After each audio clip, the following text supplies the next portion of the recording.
नाज़रीन अस्सलाम वालेकुम, आपकी खिदमत में एक नई वीडियो के साथ आपका मेज़बान हाजिर है। नाज़रीन, आज कौमी असम्बली ने मौलाना फजलुर रहमान ने मुस्लिम लीग नवाज के सारे पोल खोल दिए हैं, क्योंकि मौलाना फजलुर रहमान इनके साथ बड़े अरसे तक रह चुका है। और जब खास करके पीडीएम थी, पीडीएम एक टोला बना हुआ था, तो उस वक्त पीडीएम की कमांड जो है वो मौलाना फजलुर रहमान के पास थी। आज की इस वीडियो में मौलाना फजलुर रहमान ने मुस्लिम लीग नवाज को नंगा करके रख दिया है। नाज़रीन, वीडियो मुलाज़ा फरमाएं, फिर इस पर मुकम्मल तफसील आपके सामने रखते हैं।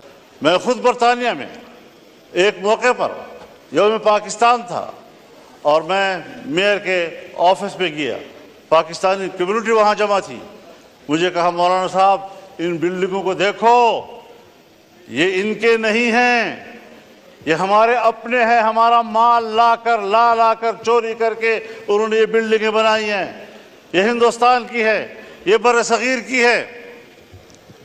उसके बावजूद मलिक बरतानिया इंडिया आती है और पार्लियामेंट उसको कहता है, तुम 100 साल से हमारे ऊपर हाकिम रहे हो, तुमने हमारी सरजमीन पर कब्जा किया था, पहले अपोलोजाइज करो, माफ़ी मांगो, उसके बाद आप ऐवान में आ सकती हैं। और उसने माफ़ी मांगी। लेकिन जब पाकिस्तान आई और पाकिस्तान के पार्लियामेंट में आने लगी, तो हमारे स्पीकर साहब और चेयरमैन सेनेट ने कहा, हम पहले भी आपके वफादार थे, हम आज भी आपके वफादार हैं। इस नजरिए को लोग टैक्स देंगे, इसको आप यकीन नहीं रहेंगे कि आपकी रियासत है, टैक्स आपके फलाह बहबूद पे खर्च होगा। जब मेरा पैसा मेरी फलाह बहबूद पे खर्च नहीं होगा, मुझे क्या पड़ी है कि मैं इस किस्म के टैक्स, आपके जालिमाना टैक्स अदा करता रहूँगा। और अगर टैक्स जालिमाना है और आप मुझे अमन भी नहीं दे पा रहे, और जब मेरा सब कुछ लुट जाता है, फिर आपको जाग आती है। जब चीन का एक मेहमान आता है, अहम मेहमान, मुझे ये कहने दीजिए, बड़े अदब व एहतराम के साथ कहना चाहता हूँ, हमारे प्राइम मिनिस्टर साहब भी, हमारे आर्मी चीफ भी चाइना गए, वहाँ उन्होंने बड़ी मेहनत की, लेकिन सफारती हवाले से अगर हकीकत में बात की जाए, हमारे प्राइम मिनिस्टर कामयाब होकर वापस नहीं आए। मौलाना साहब काइंडली और साथ साथ मुख्तसर कर दीजिए, आज बहुत लंबा दिन है। उनका मेहमान यहाँ आया, जी हाँ, हम सब लोग उनकी खिदमत में हाजिर हुए, मेहमानदारी की, और हमने उनको अपनी भरपूर हिमायत, ताईद, दोस्ती सब हवाले दिए। उन्होंने भी सब वही हवाले दिए। एक जुमले में उसने हमें जवाब दे दिया कि पाकिस्तान में अब भी सियासी इस्तेहकाम नहीं है, पाकिस्तान की सिक्योरिटी अब भी ठीक नहीं। आप बताएं कि किस बुनियाद पर वो इन्वेस्टमेंट करेंगे यहाँ पाकिस्तान में? जी काइंडली हजरत साहब काइंडली वाइंड अप कीजिए, ताकि आज बहुत लंबा दिन है। रात को 11-12 बजेंगे। अब यहाँ पर आपने अज़्म इस्तेहकाम कोई ऑपरेशन के नाम से कोई क्या चीज़ कर दी है। तो मैंने कहा, हमें तो 2010 से मार खा रहे हैं इन्हीं ऑपरेशनों के हाथ से।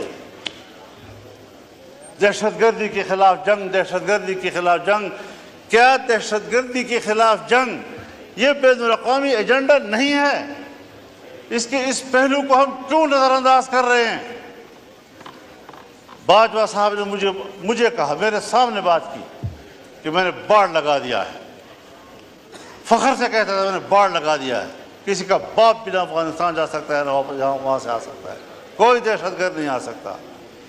अब मौजूदा आर्मी चीफ फख्र से कहता है, मैंने बाड़ उखाड़ के फेंक दिया। अब पता नहीं वो हुब्बुल वतनी है या ये हुब्बुल वतनी, वो मसले का हल था या ये मसले का हल है।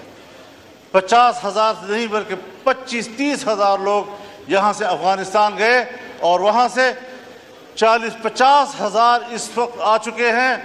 और हमारे यहाँ, मुझे माफ़ कीजिए, बहुत दर्द और दुख से कह रहा हूँ, ऐसा महसूस हो रहा है कि जैसे अगले 2-4 महीनों के अंदर हमारे डेरा इस्माइल खान, वज़ीरिस्तान, दूसरा वज़ीरिस्तान, लक्की मरवत, करक, बन्नू, इन इलाकों में अमारत इस्लामिया कायम हो जाए और पाकिस्तान की नज़र नहीं आ रही। मगरिब होती ही तमाम थाने बंद हो जाते हैं और उनको हुक्म दिया गया है कि आपने गश्त में बाहर नहीं जाना। ये है आपकी रिट। जी ठीक है। कहाँ खड़े हैं हम लोग? तो फिक्रमंदी की बात है हज़रत जी। ये ऑपरेशन मैंने पहले भी अर्ज़ की है, आज भी कहता हूँ, ये अज़्म इस्तेहकाम नहीं, ये चीन को जवाब दे रहे हैं कि जिस अज़्म इस्तेहकाम की बात की थी आपने, अब हम वो इस्तेहकाम लाना चाहते हैं, लेकिन हर चंद कह नहीं है, ये इस्तेहकाम अज़्म नहीं है, ये अज़्म इस्तेहकाम की तरफ हम जा रहे हैं। हमें सोचना पड़ेगा।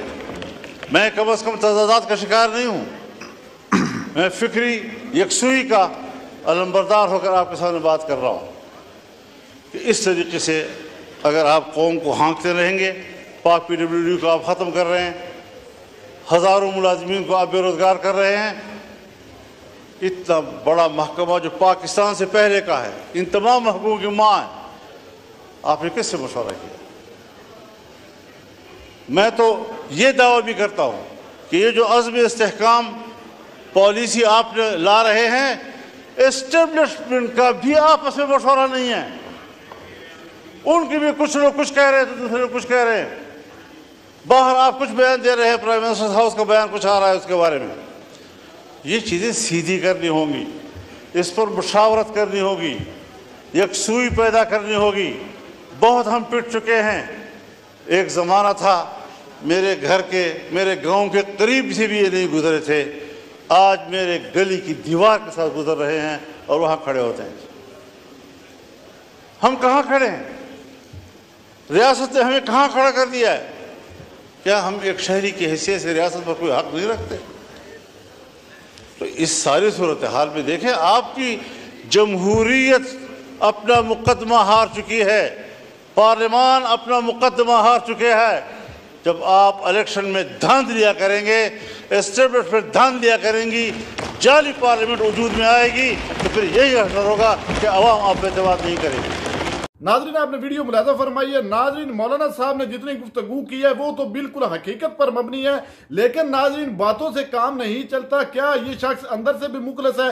क्योंकि ये शख्स मुस्लिम लीग नवाज वालों के साथ रह चुका है और मेरे ख्याल के मुताबिक अभी भी इसको जो है वो चारा या घास डाला जाए तो शायद ये बयानात इसके बदल जाएं। नाज़रीन, आपने अपने कमेंट सेक्शन में कीमती अपनी राय से लाजमी नवाजना है। क्या ये शख्स जो है ये मुखलस हो चुका है या सिर्फ ये दिखावे की ये बातें कर रहा है? अगली वीडियो तक अपने मेजबान को दीजिए इजाजत। अल्लाह हाफिज।